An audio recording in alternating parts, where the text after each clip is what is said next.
Hello and welcome to Blade Learner. I am Sudhanshu and इस नए series में हम आगाज़ करने वाले हैं सीएपीएफ यूपीएससी में जो भी हिस्ट्री से रिलेटेड क्वेश्चंस पूछे गए हैं, तीनों हिस्ट्री, चाहे मध्यकालीन भारत हो, प्राचीन भारत और आधुनिक भारत। तो उनमें से जितने भी सवाल पूछे गए उनका डीप एनालिसिस करेंगे। ना केवल उनके आंसरों को जानेंगे बल्कि उनके अलावा जो उनसे जुड़े प्रश्न पूछे जा सकते हैं उनको भी देखेंगे, बाकी फैक्ट को भी देखेंगे। So let's get started and before we start make sure you hit the subscribe button, make sure you hit the bell icon and आप हमें इंस्टाग्राम पर भी फॉलो कर सकते हैं। The link is in the description below and हमारे Telegram group से जुड़ने के लिए डिस्क्रिप्शन में दिए गए लिंक पे जाएं। सो लेट्स गेट स्टार्टेड। पहला जो क्वेश्चन है हमारा यूपीएससी सीएपीएफ 2019 में आया हिस्ट्री का, पूछा गया विच of the following was not associated with Kakori conspiracy case. इसमें से, इन चारों ऑप्शंस में से कौन है जो काकोरी कांड से एसोसिएटेड नहीं थे, जिनकी संलिप्तता काकोरी कांड में नहीं थी। तो पहला ऑप्शन है Ramprasad Bismil, then Rajendra Lahiri, then Ashfaq Ullah Khan, then Surya Sen. तो पहले हम आंसर जानते हैं इसका, उसके बाद हम एनालिसिस करेंगे, अदर फैक्ट्स को जानेंगे। जो आंसर है हमारे पास सूर्य सेन। तो सूर्य सेन इकलौते इस चारों ऑप्शंस में से हैं जिनका कि काकोरी कांड से कोई लेना देना नहीं है। बाकी ऊपर तीनों हमने जो देखा, चाहे वो राजेंद्र लहड़ी हो, चाहे रामप्रसाद बिस्मिल हो, चाहे अशफाक उल्लाह खान हो, इन तीनों का एसोसिएशन है किससे? काकोरी कांड से। अब काकोरी कांड को हम विस्तार में जान लेते हैं ताकि हमें एग्जाम में अगर पूछे तो इससे हम एक भी क्वेश्चन मिस ना करें। काकोरी कांड क्या था? काकोरी कॉन्स्पिरेसी रची गई 9 अगस्त 1925 को, और जहाँ तक आपने मूवीज़ में भी देखा होगा या पढ़ा होगा तो इसमें वही किया गया था, ट्रेन को लूटा गया था। प्लान क्या था और काकोरी कॉन्स्पिरेसी का बैकग्राउंड क्या था, इसको जानने के लिए एक चीज़ जाननी पड़ेगी। 1922 में क्या होता है, एक डेट है 1922, चौड़ा चौड़ी कांड हुआ एंड देन इसके बाद जो असहयोग आंदोलन था वापस ले लिया गया। गांधी जी ने सबसे इंपॉर्टेंट काम और सबसे क्रूशियल काम जो किया, क्योंकि कांग्रेस पहले मॉडरेट और एक्सट्रीमिस्ट में बटा हुआ था। मॉडरेट्स की पहुंच उतनी ज़्यादा मास तक थी नहीं, जो पॉपुलेशन थी उतनी ज़्यादा थी नहीं, एक्सट्रीमिस्ट की थी तो मतभेद थे। लेकिन गांधी जी ने सबको एक पटल पर लाने की कोशिश करी। आप देखेंगे कि असहयोग आंदोलन के साथ खिलाफत आंदोलन चलाते हैं, उसके साथ खिलाफत भी होता है और असहयोग भी होता है, तो समाज के लगभग विभिन्न तबके आते हैं आंदोलन में। एंड जब ये 1922 में इस आंदोलन को वापस ले लिया गया तो बहुत सारे जो रिवॉल्यूशनरी क्लासेस थे उन्होंने अपने अपने संगठन बनाने शुरू किए। तो उसमें से एक संगठन है हमारा हिंदुस्तान रिपब्लिक एसोसिएशन, ये बंगाल में बनता है। इसमें बहुत जो आगे चल के बहुत रिवॉल्यूशनरीज यूथ, बहुत ही युवा क्रांतिकारी जुड़ते हैं इस एसोसिएशन से, और बाद में यही Hindustan Republic association Hindustan Socialist Republic association हो जाएगा, HSRA। बाद में जाके हम देखेंगे कि चंद्रशेखर आज़ाद जुड़ते हैं, भगत सिंह जुड़ते हैं, राजगुरु जुड़ते हैं, राम प्रसाद बिस्मिल जुड़ते हैं, अशफाक उल्लाह खान जुड़ते हैं। तो इसी हिंदुस्तान रिपब्लिक एसोसिएशन ने कहा कि अब देखो 1922 में गांधी जी ने क्या करा, ये तो वापस ले लिया, सहयोग आंदोलन तो हमारा वापस हो गया, तो अब हम क्या करते हैं, अपने स्तर पर आंदोलन चलाते हैं और ब्रिटिशर्स को यह इस देश से हटाने की कोशिश करते हैं। और ये जितने भी उस समय ऑर्गेनाइजेशन बढ़ रहे थे जिसमें कि यूथ रिवॉल्यूशनरी की पॉपुलेशन ज़्यादा थी, जैसे कि आप हिंदुस्तान रिपब्लिक एसोसिएशन, तो उसमें देखेंगे कि वो लोग अक्टूबर रिवॉल्यूशन से बहुत ज़्यादा प्रभावित थे। अक्टूबर रिवॉल्यूशन रशियन रिवॉल्यूशन से कनेक्टेड है, 1917 में होता अक्टूबर के महीने में। उसमें देखेंगे कि आप जो उसमें प्रोविंशियल गवर्नमेंट थी उसको बोल्शेविक लोग भगा देते हैं। पहले तो ज़ार को तो फरवरी में ही हटा दिया था, जब उसके बाद जो प्रोविंशियल गवर्नमेंट आई उसको हटा देता है, तो लेनिन के नेतृत्व में। तो इससे बहुत ज़्यादा प्रभावित थे, सोशलिज्म की विचारधारा से बहुत ज़्यादा प्रभावित थे। और उसके बाद देखें कैसे रशियन फेडरेशन की स्थापना होगी 1922 में, सिविल वॉर के बाद। तो इससे बहुत ज़्यादा लोग प्रभावित थे कि अगर रसिया में ऐसा हो सकता है, इतने दिनों तक जो ज़ार का शासन था या मोनार्की थी वो हट सकती है, तो हम भी सोशलिज्म के थ्रू, कम्युनिज्म के थ्रू हम लेनिनवाद को मतलब एक तरह से लेनिनवाद का रिफ्लेक्शन लाके इधर इंडिया में भी ब्रिटिशर्स को एक्सपेल कर सकते हैं। तो इसी तहत HRA की भी स्थापना होती है। एंड HRA क्या बोलते हैं कि 1922 में चूंकि हमने असहयोग आंदोलन को तो वापस ले लिया गया, तो हम क्या करते हैं, अब अपने स्तर पे कोशिश करते हैं और इसके लिए हमें फंड चाहिए। फंड कहाँ से मिलेगा? तो HRA चूंकि कम्युनिस्ट और सोशलिस्ट आइडियाज से इन्फ्लुएंस थी, तो उसमें क्या कहते हैं कि आर्म रेसिस्टेंस आप यूज़ कर सकते हैं, हथियारों का इस्तेमाल हो सकता है आंदोलन में, एंड आप डकैती कर सकते हैं अपने मास के बेनिफिट के लिए। तो आप जो जिससे आप ऑपरेस्ट किए जा रहा है उसको आप हानि पहुंचा सकते हैं, इकोनॉमिकली, फिजिकली, जिस मेथड से आप चाहें। तो इकोनॉमिकली हानि पहुंचाने के लिए जो ब्रिटिश ट्रेन थी एक सहारनपुर से लखनऊ जाने वाली, उसको लूटने का, उसकी डकैती करने का एक प्लान रचा गया। ये सब लोग उसमें शामिल थे। ये सब बहुत बड़े बड़े नाम, इसलिए और भी बहुत सारे नाम शामिल थे। तो इस सारे नामों के बारे में से पूछा जा सकता है, राम प्रसाद बिस्मिल, अशफाक उल्लाह खान आज़ाद, राजेंद्र लहड़ी, सच्चिदानंद बंसल, केशव चंद्र चक्रवर्ती एंड ठाकुर रोशन सिंह, और ही बहुत सारे लोग थे। तो ये जो काकोरी कांड होता है उसमें यही किया जाता है कि जो काकोरी एक जगह है आप लखनऊ जाएंगे तो लखनऊ से कुछ पहले पड़ता है, तो वहाँ पे इस ट्रेन को रोक के इसमें से जो खजाना जा रहा था उसको लूटा जाता है। एंड इसमें फायरिंग भी की जाती है। जो भी इस काकोड़ी कांड से एसोसिएटेड जो भी पर्सनालिटीज़ थी उनके खिलाफ वारंट निकल जाता है। आज़ाद बहुत दिनों तक हाथ में नहीं आते। लास्ट में अब देखें कि 1931 में वो खुद को, जब मुठभेड़ होती है तो वो खुद को गोली मार लेते हैं। तो आप देखिए कि ये सारे लोग जो थे, राम प्रसाद बिस्मिल, अशफाकुल्ला खान, राजेंद्र लहेड़ी, सच्चिदानंद बख्शी, ये सारे लोग धर लिए जाते हैं अलग अलग जगह से। राम प्रसाद बिस्मिल देखेंगे कि शाहजहाँपुर से धरे जाएंगे, और सबको बाद में देखें कि 1927 में एग्जीक्यूट कर दिया जाता है। इसमें से ये चारों को, राम प्रसाद बिस्मिल, अशफाकुल्ला खान, राजेंद्र लहड़ी एंड ठाकुर रोशन सिंह, ये चारों बहुत इंपॉर्टेंट है क्योंकि इन तीनों को एग्जीक्यूट करा गया था। और बाकी और भी बहुत सारे तकरीबन 48 लोगों पे ये ट्रायल चला गया था, उसमें इन चारों को एग्जीक्यूट करा गया था, इन चारों को डेथ सेंटेंस दिया गया था। बाकी बहुत सारे लोगों को लाइफ इम्प्रिजनमेंट या काला पानी जैसी सजाएं हुई थी। तो काकोरी कॉन्स्पिरेसी ऐसे ही हमें याद रखनी है। इसका कनेक्शन कहाँ से? असहयोग आंदोलन से। देन कहाँ से? अक्टूबर रिवॉल्यूशन से, हिंदुस्तान रिपब्लिक एसोसिएशन से, जो बाद में हिंदुस्तान सोशलिस्ट रिपब्लिक एसोसिएशन हो जाएगा। और आई क्वेश्चन में हमसे पूछा भी है हिंदुस्तान सोशलिस्ट रिपब्लिक एसोसिएशन के बारे में। तो ऐसा आप देखिए कि और आप एक कॉन्सेप्ट जान के कितने क्वेश्चन बना सकते हैं। एंड जो ऑप्शन में हमारे पास ये सूर्य सेन दिए हुए थे, ये भी एक रिवॉल्यूशनरी है। देखेंगे आपकी नॉन कोऑपरेशन जो सिविल डिसऑबीडियंस मूवमेंट शुरू होगा दांडी मार्च के साथ। तो ये जो सूर्य सेन है ये क्या करेंगे? चिट्टेगोंग एक जगह है बांग्लादेश में, उस समय ईस्ट बंगाल में आता था। तो चिट्टेगोंग में एक आर्मरी रेड होती है, चिट्टेगोंग आर्मरी रेड। तो इस चिट्टेगोंग आर्मरी रेड में अगेन वही मकसद था कि हमें फंड कलेक्ट करना है, एम्यूनिशन चुरा के अपने आर्म जो सप्लाई है उसको फुलफिल करना है। एंड जो टेलीग्राफ का लाइन था, ब्रिटिशर्स का कम्युनिकेशन था, उसको तबाह करना है। जैसा कि हमारे पास काकोरी कांड में था कि फंड कलेक्ट करके हमें ब्रिटिश हुकूमत को हटाना है यहाँ से, अपने रिवोल्यूशनरी एक्टिविटीज़ के लिए में फंड कलेक्ट करना। तो ये भी वही करते हैं। सूर्य सेन लीडर थे इस चिट्टेगोंग आर्मरी रेड के। तो ऐसे आपसे पूछा जा सकता है कि चिट्टेगोंग आर्मरी रेड के लीडर कौन थे? तो सूर्य सेन। एंड ये हुआ कब? ये हुआ था 1930 में। तो चलते हैं अपने नेक्स्ट क्वेश्चन की तरफ। ये आप देख सकते हैं पिक्स यहाँ पे, राम प्रसाद बिस्मिल है यहाँ पे, अशफाकुल्ला खान है। तो अगला जो क्वेश्चन है हमारा, पूछा गया है कि विच of the following statement about Bhagat Singh is true.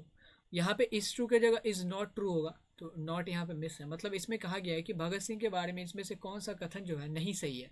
यहाँ इसके बाद नॉट होगा, नॉट यहाँ पे छूट गया, तो आप उसको ऐड कर लीजिएगा। तो विच of the following statement about Bhagat Singh is not true. यहाँ आपके पास 3 स्टेटमेंट दिए गए हैं। पहला लिखा गया उसमें कि भगत सिंह सोशलिस्ट आइडियाज से इन्फ्लुएंस थे। नेक्स्ट है कि भगत सिंह मेंबर थे हिंदुस्तान सोशलिस्ट रिपब्लिक एसोसिएशन के। नेक्स्ट है कि भगत सिंह ने जो सेंट्रल लेजिस्लेटिव असेंबली दिल्ली में जो 1929 में बॉम्ब फेंका था, वो इस ऑब्जेक्टिव से फेंका था, इस मोटिव से फेंका था कि ज़्यादा से ज़्यादा लोगों की डेथ हो सके, उसकी मृत्यु हो सके। तो पहले हम आंसर जानेंगे, उसके बाद भगत सिंह के बारे में ये जो बॉम्ब फेंका था उन्होंने, और जो भी सोशलिस्ट आइडियाज से इन्फ्लुएंस थे या नहीं थे, वो सब हम देखेंगे। तो आंसर क्या है? डी, यानी कि 3 ओनली। इसमें जो तीसरा स्टेटमेंट है, यानी कि ये स्टेटमेंट ही सिर्फ गलत है, यानी कि बाकी के जो ऊपर के स्टेटमेंट है वो सही है, और नीचे सबसे लास्ट जो स्टेटमेंट है तीसरा वाला हमारे पास, कि भगत सिंह ने सेंट्रल लेजिस्लेटिव असेंबली दिल्ली में जो बॉम्ब फेंका था वो किसी को हैजार्ड करने की मोटिव से नहीं फेंका था, किसी को नुकसान पहुंचाने की मोटिव से नहीं फेंका था। सिर्फ उन्होंने अपनी पब्लिसिटी के लिए फेंका था, इनकलाब को एक तरह से आप कह सकते हैं पब्लिसाइज करने के लिए फेंका था। उसके बाद और वो एक सरेंडर का तरीका भी था। उसके बाद देख लेते हैं भगत सिंह के लाइफ के बारे में। एंड जिस दिन मैं ये वीडियो रिकॉर्ड कर रहा हूँ उससे एक दिन पहले 28 सितंबर को उनकी जन्मतिथि थी। सो बॉर्न ऑन 28 सितंबर 1907, इनकलाब जिंदाबाद। इनकलाब स्टैंड्स फॉर रिवॉल्यूशन। एंड ये लोग रिवॉल्यूशन से बहुत ज़्यादा प्रेरित थे, क्योंकि हमने बताया आपको कि ये जो एरा है ये रिवॉल्यूशन से भरा हुआ है। रसिया में आप देखेंगे अक्टूबर रिवॉल्यूशन बहुत बड़ा एक उस समय देखें कि एज एन आइडिया कम्युनिज्म अपने चरम पे था, सोशलिज्म अपने चरम पे था। इसकी शुरुआट होती है 1820 से, और उसके बढ़ते बढ़ते देखेंगे कार्ल मार्क्स आते हैं, फ्रेडरिक एंजल्स आते हैं, जेम्स स्टुअर्ट मिल भी बहुत ज़्यादा वकालत करते हैं सोशलिज्म की। तो ये एक आइडिया बन गया, और बाद में इसको मास इम्प्लीमेंटेशन करके देखेंगे रसिया में कैसे करके मोनार्की को एंड किया जाता है, ऑटोक्रेसी को एंड किया जाता है। तो ये बहुत बड़ा एक मोटिवेशन था कि हम ये इसको इंडिया में भी इम्प्लीमेंट कर सकते हैं, ब्रिटिश हुकूमत को हटा सकते हैं इंडिया से। तो 28 सितंबर 1907 को उनका जन्म होता है। And he was a member of Hindustan Socialist Republic association. ऊपर जो लिखा हुआ है कि हिंदुस्तान सोशलिस्ट रिपब्लिक एसोसिएशन के मेंबर थे, तो वो थे। और मैंने बताया आपको कि हिंदुस्तान सोशलिस्ट रिपब्लिक एसोसिएशन एक वो था, सक्सेसर था एचआरए का। HRA stands for Hindustan Republic association, जिसकी स्थापना बंगाल में करी गई, और बाद में इसी का नाम हिंदुस्तान सोशलिस्ट रिपब्लिक एसोसिएशन रख दिया गया। और बहुत सारे यूथ रिवॉल्यूशनरी इस ऑर्गेनाइजेशन से जुड़े थे, लाइक आज़ाद हो गए, हमारे सुखदेव हो गए, भगत सिंह हो गया, राम प्रसाद बिस्मिल हो गया, अशफाकुल्ला खान हो गया, केशव चंद्र चक्रवर्ती हो गया, बहुत सारे लोग जुड़े थे। और जो भी कम्युनिज्म को जो भी ये एचआरए और एचएसआरए दोनों एक ही है, बस एचएसआरए का पुराना नाम एचआरए था, यानी कि हिंदुस्तान रिपब्लिक एसोसिएशन जो था उसका बाद में नाम कर दिया गया। Later it was renamed as Hindustan Socialist Republic Association. और इसमें भगत सिंह जो थे खुद बहुत ज़्यादा सोशलिस्ट आइडिया से प्रेरित थे और एचआरए भी कम्युनिज्म से प्रेरित था, एचआरए भी अक्टूबर रिवॉल्यूशन से प्रेरित था। भगत सिंह क्या करते हैं, क्यों इनको एग्जीक्यूट करा जाता है, क्यों इनके ऊपर डेथ ट्रायल चलाया जाता है, बिकॉज एक जॉन सॉन्डर्स करके एक पुलिस ऑफिसर था, तो उसको वो असैसिनेट कर देते हैं।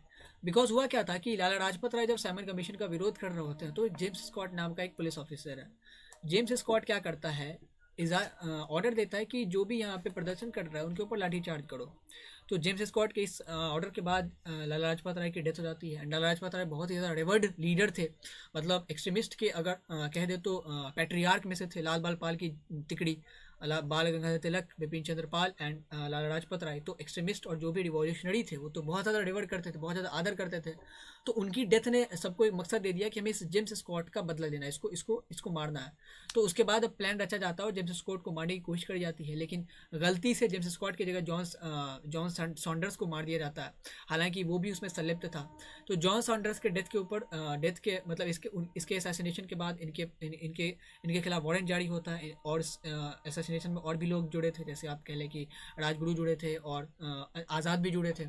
और उसके बाद भगत सिंह क्या करते हैं, जब ये जॉन सॉन्डर्स की डेथ होती है तो Bhagat Singh emerge as a hero और भारी मात्रा में जो यूथ थे वो उन्होंने इनको पॉपुलराइज कर दिया। जैसे हमने खुदीराम बोस के कॉन्सेप्ट में देखा कि बंगाल में उनके डिज़ाइन की धोती पहने जाने लगी कि स्वदेशी आंदोलन के समय में। उसके बाद तो उसी समय उसी टाइप कुछ आप देख सकते हैं कि भगत सिंह के साथ भी यही केस था। यूथ बहुत ज़्यादा इनको फॉलो करने लगे और बहुत ज़्यादा इनको पब्लिसिटी मिली, तो इन्होंने इनकलाब को बहुत ज़्यादा पहुँचाया मासेस तक, पॉपुलेशन तक। और उसके बाद ये पॉपुलैरिटी को बढ़ाने के लिए अपने आप को एक मंच पे पब्लिसाइज करने के लिए सेंट्रल लेजिस्लेटिव असेंबली दिल्ली में बॉम्ब फेंकते हैं। और ये बॉम्ब बहुत ही नॉमिनल था, मतलब बहुत ही कम हिजार्डस था, मतलब मृत्यु तो छोड़ दीजिए, किसी को नुकसान इंजर्ड भी नहीं हो सकता था, हालांकि कुछ लोग इंजर्ड हुए थे बहुत ही नॉमिनली। तो ये आरोप अगर लगाया जाता है कि ये बहुत ही डिजास्टर्स बॉम्ब था, तो ऐसा नहीं था। सो ये सेंट्रल लेजिस्लेटिव असेंबली में आप देखिए दिसंबर 1928 में ये हुआ एंड अप्रैल 1929 में ये सेंट्रल लेजिस्लेटिव असेंबली में बॉम्ब फेंकेंगे। और चूंकि वहाँ से वो भाग भी सकते थे, सरेंडर करने के मोटिव से वो भागते नहीं है, वहीं पे इनकलाब जिंदाबाद का शाउट करते हैं स्लोगन। एंड इसके किसके साथ बॉम्ब फेंकने जाते हैं, बटुकेश्वर दत्त, उनको भी गिरफ्तार कर लिया जाता बाद में। और इनको और भी चीज़ों में इनको संलिप्त पाया गया था। देखेंगे दो जगह आप देखेंगे कि आर्मरी खोली गई थी, मतलब एमिनेशन की फैक्ट्री, जैसे लाहौर में और सहारनपुर में, तो दोनों जगह इनके सपोर्ट से हुआ था। तो इसलिए भी इनके खिलाफ वो ब्रिटिश हुकूमत नाराज़ थी। तो जब इनको कैप्चर कर लिया था बॉम्ब फेंकने के बाद सेंट्रल लेजिस्लेटिव असेंबली में, तो इनके ऊपर फिर डेथ ट्रायल चलाया जाएगा, फिर इनको एग्जीक्यूट करने की बात करी जाएगी। बहुत सारे लोगों ने इसको क्रिटिसाइज़ भी करा था और जब इनके ऊपर इनको डेथ सेंटेंस दिया गया तो इसने तो अलग ही तरीके का मास एगिटेशन ला के रख दिया और बहुत ज़्यादा मास पॉपुलेशन मतलब इनको हीरो मानने लगी थी। And that's what he deserved about. And उसके बाद देखेंगे आप, इनको एग्जीक्यूट कर दिया जाता है ऑन 23 मार्च 1931 इनको एग्जीक्यूट करा जाता है। साथ में इनके दोस्त होते हैं राजगुरु एंड सुखदेव, तीनों को अलग अलग जगह से पकड़ा जाता है एंड उसके बाद इन तीनों को एग्जीक्यूट करा जाता है। एंड उसके बाद आपको कुछ चीज़ें अगर जाननी है तो आप ये जान सकते हैं कि ये जो भगत सिंह थे इन्होंने ये देखा था कि एक तो दो चीज़ आप याद रखें, ये जो रिवॉल्यूशनरीज हैं चाहे HSRA से जो भी एसोसिएटेड है उनके बारे में आप याद रख लें। 1917 का अक्टूबर रिवॉल्यूशन, जिसके बाद सिविल वॉर होता है। 1922 में क्या होता है, सोवियत यूनियन की स्थापना होती है। एंड उसके बाद 1922 चौड़ा चौड़ी कांड। तो इसके बाद से असहयोग आंदोलन से बहुत ज़्यादा उम्मीदें टिकी थी भारतीय पॉपुलेशन की, जिस लेवल पे ये ऑपरेट कर रहा था। और गांधी जी ने जब इसको अचानक से रिवोक कर लिया, वापस ले लिया, तो इसने तो एक तरह से पूरा का पूरा पानी फेर दिया। और इसका सबसे मेन रीज़न था कि पीपल वेर नॉट टोलरेंट और बहुत सारी जगहों पे राइट भी हो रहे थे हिंदू मुस्लिम के बीच में। तो भगत सिंह देखते हैं कि रिलीजन जो कि एक बेसिस हो सकता था बरतानिया हुकूमत से लड़ने के अगेंस्ट, रिलीजन जो एक दूसरे को जोड़ सकता था, वो अब डिवाइड कर रहा है हिंदू और मुस्लिम के बीच। तो वो लिखते हैं एक ऐसे, why I am an atheist, मैं क्यों एक नास्तिक हूँ। तो इसके ये तो ऐसे है, बाद में फिर इसको बुक के रूप में क्रॉनिकल करके पब्लिश किया जाता है। तो वाई एम एन एथिस्ट लिखा गया है भगत सिंह के द्वारा। तो ये भी आपसे एग्जाम में पूछा जा सकता है। एंड उसके बाद उनको जब फांसी दी गई 23 मार्च 1931 को, तो ये भी डेट आप याद रख लें, राजगुरु एंड सुखदेव के बाद। और इसी डेट को 23 मार्च को हम शहीद दिवस के नाम से जानते हैं, मार्टर्स डे के नाम से। सो that's it in this question. इसमें हमने देखा कि कैसे सॉन्डर्स क्या था, कैसे साइमन कमीशन से क्या कनेक्शन है, सॉन्डर्स की हत्या का, then central legislative assembly, Bhagat Singh इतने बड़े मास हीरो बन के उभरते हैं, इसका क्या इम्पैक्ट पड़ता है। एंड देन बाद में उसका फिर बहुत ज़्यादा मात्रा में कांग्रेस फ़ायदा उठाती है, जो ये मास पॉपुलेशन इन्वॉल्व हुआ इनके एग्जीक्यूशन के बाद, इनके फांसी देने के बाद। तो बहुत ज़्यादा लोग जुड़ते हैं पंजाब से और जो भी रिवॉल्यूशनरी से, बंगाल से, यूपी से। नेक्स्ट वाज अगला जो क्वेश्चन है हमारा ईश्वरचंद्र विद्यासागर के बारे में है। अगर बंगाल अनिशा की बात करी जाए, बंगाल पुनर्जागरण की, तो ये उसमें से सबसे टॉप के पर्सनालिटी होंगे। राजा राम मोहन राय, ईश्वरचंद्र विद्यासागर, देवेंद्र नाथ टैगोर, तो ये सब बहुत ही टॉप के पर्सनालिटी है। आप देखिए कि रेनेसा के बिना नेशनलिज्म की भावना आ ही नहीं सकती थी। जो राष्ट्रवाद है बिना पुनर्जागरण के पॉसिबल था ही नहीं। तो अगर हम गांधी जी को रेवर करते हैं, बाल गंगाधर तिलक को रेवर करते हैं, तो उससे पहले के जो प्रेडिसेसर्स थे, जैसे ईश्वरचंद्र विद्यासागर होगा, राजा राम मोहन राय होगा, तो उनको भी क्रेडिट देना पड़ेगा, क्योंकि उन्होंने मास पॉपुलेशन को रैशनल बनाने की कोशिश करी कि आप रैशनल माइंड से सोचें, जो भी आपने ऑर्थोडॉक्सी सीखी है उसको अनलर्न करें। बहरहाल क्वेश्चन पे देखते हैं। पहला इसमें हमारे पास क्वेश्चन दिया गया इसमें कि इसमें ईश्वरचंद्र विद्यासागर के बारे में कौन सी चीज़ें सही नहीं है। Which of the following statement about Ishwarchandra Vidyasagar is are not correct. तो ऑप्शन है हमारे पास, Vidyasagar writing significantly help to develop the Bengali language. Vidyasagar की जो राइटिंग थी ईश्वरचंद्र विद्यासागर की, उसने बहुत ज़्यादा मदद करा बंगाली लैंग्वेज को डेवलप करने में। सेकंड है, ईश्वरचंद्र विद्यासागर को जो टाइटल मिला था, उपाधि मिली थी विद्यासागर की, वो प्रेसिडेंसी कॉलेज कोलकाता से मिली थी। थर्ड है, विद्यासागर बहुत ही ज़्यादा उत्साही थे वुमेन एजुकेशन को लेके। फोर्थ है, विद्यासागर ने विडो री मैरिज होगा यहाँ पे, या विडो मैरिज भी कह ले तो कोई बात नहीं है, विडो मैरिज को डिफेंड करा without being convinced about scriptural support, यानी कि उन्होंने वेदों को अध्ययन किए बिना या हमारे पुराणों का अध्ययन किए बिना विडो मैरिज और जो भी कुरीतियाँ थी पॉलीगैमी की, उन सबको सपोर्ट करा। तो हम देखेंगे किसमें से कौन सा स्टेटमेंट गलत है विद्यासागर के बारे में। पहले आंसर देख लेते हैं, देन हम मूव करेंगे विद्यासागर के बारे में अन्य तथ्यों को जानने में। तो आंसर जो इसमें होगा वो 2 और 4, यानी कि इसमें दूसरा और चौथा ऑप्शन जो दिया गया आपके सामने वो गलत है।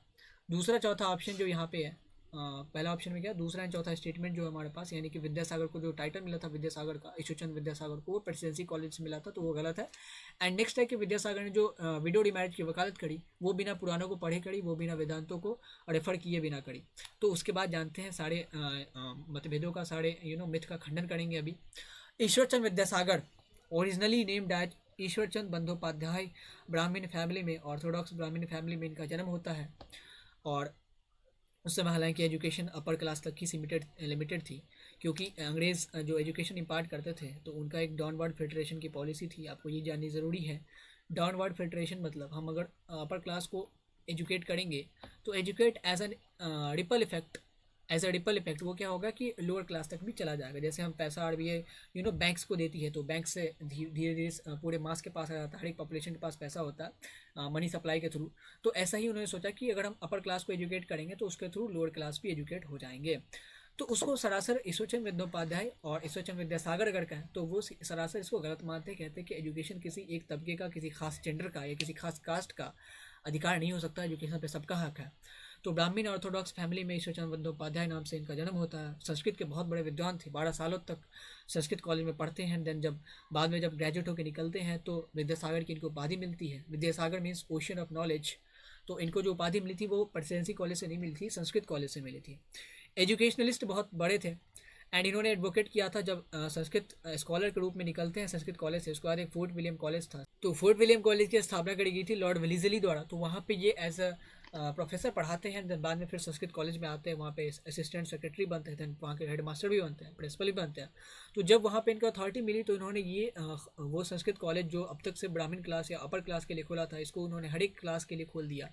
और जो इनका सबसे बड़ा योगदान है वो है गर्ल्स एजुकेशन में। गर्ल्स एजुकेशन उस समय में एक टैबू माना जाता था। एक गर्ल को एजुकेट करना वाज लाइक अ कर्स, श्राप माना जाता था कि अगर लड़कियां एजुकेट हो जाएंगी तो जो पुरुषों का जो एकाधिकार है 2000-3000 सालों से चला आ रहा है उत्तर वैदिक एरा से शुरू होते हुए, तो ये तो ख़त्म हो जाएगा। तो ये उसको सरासर बोलते हैं कि ये जो गर्ल्स की जो और वुमेन की जो डिप्रेस्ड स्थिति है, कंडीशन है, उसको अगर हमें दूर करना है, यानी कि वेपन हाईली डिपेंडेंट थी पुरुषों के ऊपर, और जब उनकी डेथ हो जाती थी उनके हस्बैंड की तो उनको माइजरी से गुजरना पड़ता था बहुत दुखों से। तो ये सब हमें अगर हटाना है, वो वुमेन की डिपेंडेंसी को कम करना है मर्दों के ऊपर, तो हमें वुमेन को सेल्फ डिपेंडेंट बनाना पड़ेगा, यानी कि उनको एजुकेट करना पड़ेगा। तो वो पहला एक परमानेंट गर्ल्स स्कूल खुलता है, द बिठन स्कूल। तो ये जो द बिठून स्कूल है वो एक अंग्रेज खोलते हैं, लेकिन उसमें बहुत ज़्यादा सपोर्ट करते हैं ये ईश्वरचंद्र विद्यासागर फंड कलेक्ट करने में, तो इनका भी योगदान है द बिठून स्कूल खोलने में। और इनके बाद इनको सोसाइटी से बाइकआउट कर दिया गया था जब ये पहला गर्ल्स स्कूल खोलते हैं, तो क्योंकि सोसाइटी के हिसाब से गर्ल्स को एजुकेट करना मीन्स जो मेंस की जो पेट्रियार्की इतने दिनों से चली आ रही थी 2000-3000 सालों से, उसको खतरा था। तो इसके खिलाफ वो थे कि यानी कि एजुकेशन, उन्होंने सिंपल कहा था कि education should not be confined to a particular class, to a particular gender, to a particular caste. ना उसके बाद वो संस्कृत के बहुत बड़े स्कॉलर थे। 2 संस्कृत ग्रामर के बुक है जिसका बहुत भारी मात्रा में इस्तेमाल भी करा जाता है। उपक्रमणिका एंड व्याकरण कॉमेडी उसकी रचना करते हैं। एंड ये चूंकि गर्ल्स को लेके बहुत ज़्यादा सेंसिटिव थे, इनकी ये अपनी माँ के बहुत ज़्यादा करीब थे, तो इन्होंने देखा था कि 2 कुरीतियाँ उस समय बहुत ज़्यादा चल रही थी जिनको कि बंद किया जाना ज़रूरी था। तो चाइल्ड मैरिज जो था उसको वो उसके खिलाफ वो बहुत ज़्यादा बोलते हैं, उसके खिलाफ स्टूड अगेंस्ट होते हैं। देन पॉलीगैमी, मतलब उस समय पॉलीगैमी की यह हालत थी कि बहुत सारे जो अपर क्लास के पुरुष होते थे, ब्राह्मण से या क्षत्रिय क्लास से, तो वो क्या करते थे 80-80, 85-85 विवाह करते थे। एंड इसमें प्रॉब्लम क्या थी, मतलब बूढ़े हो गए यानी कि 75 साल के हो गए तब भी शादी कर रहा है। और अगर 75 साल के हैं शादी कर रहे हैं 13 साल की लड़की से, तो जाहिराना तौर पर अगर 75 साल के बाद उनकी 2 साल बाद डेथ होती है तो ये 15 साल की लड़की जो कि पहले 13 साल की थी शादी के वक्त, 2 साल बाद ये 15 की होगी। एंड इसके बाद जब ये विडो हो जाएगी तो इसकी जो कंडीशन आप सोच सकते हैं, जब तक ये इसका लाइफ स्पैन मान ले कि 50 साल है, तो 35 साल, 15 साल से 50 यानी कि 35 साल तक ये उस माइजरेबल कंडीशन में गुजारेगी, ओनली बिकॉज ऑफ पॉलीगैमी। तो इसको हटाने की कोशिश करता है, विडो रिमैरिज एक्ट के लिए बहुत ज़्यादा कोशिश करते हैं। और बाद में इन्हीं की वजह से 1856 में लॉर्ड डलहौजी ने विडो रिमैरिज एक्ट को पारित कर ही दिया। इसके खिलाफ भी बहुत ज़्यादा क्रिटिसिज्म होता है, लेकिन इन्होंने कहा कि आप वेदांता में जाएं, आप पुराणों को पढ़ें, हमारे वेदों को पढ़ें, महाभारत पढ़ें, तो उसमें आपको पता चलेगा कि जो गर्ल्स का स्थान है सोसाइटी में बहुत ऊपर रखा गया है। तो आप तो इसके खिलाफ कुछ भी नहीं कर रहे। और यही चीज़ दयानंद सरस्वती ने भी करी थी। उन्होंने क्या कहा था कि वेदों की तरफ लौटो, गो बैक टू वेदास, क्योंकि वेदास में सारे सॉल्यूशन है। आपने वेदास को नहीं पढ़ा, इसीलिए तो 2000-3000 सालों तक आप इल्यूजन में जीते रहे ना। आप इल्यूजन में इसलिए जीते रहे क्योंकि प्रीस्ट क्लास ने आपको जो सुनाया, बिकॉज आप ये सोचते थे कि दीज आर एजुकेटेड पीपल, तो आप खुद पढ़ते नहीं थे वेदास, और जो वो बताते थे उसको पत्थर की लकीर मान के फॉलो करते थे। तो दयानंद सरस्वती भी यही बोलते हैं, और ये ईश्वरचंद्र विद्यासागर भी यही बोलते हैं कि आप वेदास को रेफर करते हैं, पुराणों को रेफर करते हैं, उपनिषदों को रेफर करते हैं कि वहाँ जाइए, वहाँ देखिए कि वुमेन को कितना बढ़िया सोसाइटी में दर्जा दिया गया था। बहुत सारी सोसाइटी मैट्रियार्कल होती थी, मातृत्व बहुत बड़ा एक पोजीशन माना जाता था। एंड उसके बाद वो एक देख सकते हैं कि वुमेन को लेके 3 इनके जो कंपाइलेशन है लिटरेचर में वो बहुत ज़्यादा इंपॉर्टेंट है अगर हम उनके बारे में पढ़े तो। पहला विधवो विवाह, तो ये विडो रिमैरिज को लेके है। फिर बहु विवाह, ये पॉलीगैमी को लेके है। फिर बाल्य विवाह, ये चाइल्ड मैरिज को लेके है। तो ये आप देख सकते हैं, ऐसे आपसे पूछा जा सकता है कि ये तीनों किसने रची थी, तो ईश्वरचंद्र विद्यासागर ने। और किस पे रिलेटेड है, तो विधवा विवाह, विडो रिमैरिज पे, बहु विवाह आप देखें कि पॉलीगैमी पे, एंड बाल्य विवाह चाइल्ड मैरिज पे। देन जो लास्ट है उनका बंगाली अल्फ़ाबेट में, बंगाली अल्फ़ाबेट को उन्होंने रिकॉन्स्टिट्यूट करा, एक तरह से कह सकते हैं बंगाली अल्फ़ाबेट को सिंप्लीफाइड करा। आज जो भी एलिमेंट्री लेवल पे या इंट्रोडक्टरी लेवल पे बंगाली अल्फ़ाबेट पढ़ी जाती है, तो वो ईश्वरचंद्र विद्यासागर का उसमें बहुत बड़ा कॉन्ट्रीब्यूशन है। बोर्नो पर्चे की एक कंपाइलेशन करते हैं, उसमें जो एक तरह से सिंप्लीफाई करा गया था बंगाली अल्फ़ाबेट को, और इसका भारी मात्रा बाद में यूज़ किया जाता है बंगाली लिटरेचर को लिखने में या बच्चों को बंगाली लैंग्वेज सिखाने में। तो ईश्वरचंद्र विद्यासागर आप देख सकते हैं कि राइट फ्रॉम द फिलैंथ्रोपी करा उन्होंने, बहुत ज़्यादा सोशल रिफॉर्मिस्ट थे। वुमेन एजुकेशन की बात करते थे, वुमेन डिप्रेस्ड क्लास को अपलिफ्ट करने की बात करते थे, और एजुकेशनलिस्ट भी कह सकते हैं। तो Ishwar Chandra Vidyasagar one of the key personality, अगर हम बंगाल रणेसा की बात करेंगे तो Ishwar Chandra Vidyasagar was the key personality. और जब इनकी डेथ होती है तो रविन्द्रनाथ टैगोर बहुत बढ़िया स्टेटमेंट भी देते हैं कि ईश्वर ने 40-40 लाख बंगाली को भेजने के बजाय ईश्वरचंद्र विद्यासागर को भेजा। इसका मतलब ये है कि 40 लाख बंगालीज़ को भेजने, 40 लाख बंगालीज़ को जागृत करने का काम अकेले इस आदमी ने किया है। बहुत ज़्यादा इनके ऊपर बाद में अप्रेजल भी लिखे गए हैं। बंकिम चंद्र चटर्जी भी इनकी बहुत ज़्यादा बड़ाई करते हैं। देन रविन्द्रनाथ टैगोर तो थे ही। So that's it this lesson, hope you have enjoyed it. And अगर हम स्टेटमेंट की बात कर रहे हैं तो यहाँ भगत सिंह का स्टेटमेंट आप कोट कर लें। तो भगत सिंह ने क्या कहा था कि you can kill individuals but not the ideas, so focus on ideas make personality, character, and that makes the change in the society. So that's it in this lesson. Hope you have enjoyed it. Thank you for watching, and if you have enjoyed then press the like button and इस channel को subscribe कर ले। नया channel है, आपके support की ज़रूरत है। And you can follow us on the Instagram too, the link is in the description below. And हमारे टेलीग्राम ग्रुप पर जाने के लिए डिस्क्रिप्शन में जो लिंक दिया गया है उस पर क्लिक करें। So thank you.